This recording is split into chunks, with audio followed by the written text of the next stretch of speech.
ากบอกเคยได้เห็นเลี้ยงลูกบนทางลำแค่ลูกเห็นแม่เหนื่อยมาพออยู่มาขอมอสร้างก่อเพื่อแม่ทุกอย่างทำงานรับจ้างหาทางสร้างฝันเพื่อต่อได้เงินบาทใดอย่ารอให้แม่ต้องเคยขอส่งรายเดือนมารอผมขอให้แม่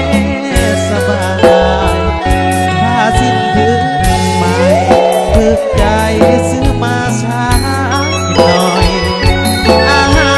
รอร่อยถูกปากแม่อย่างงามใจงานหนักอันเบาจ้างใครเขาทำแทนก็ได้เก็บแดงไปกอดลูกชายในวันที่กลับคืนมาลูกทำงานหนักเพราะอยากเห็นแม่พัก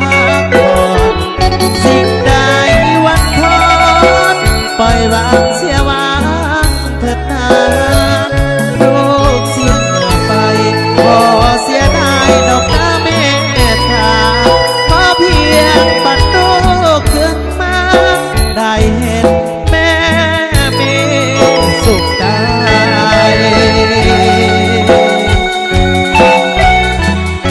ขอบใจได้เด้อว่าได้แก่ทานเนาะที่มาสนับสนุนมาสั่งเนาะ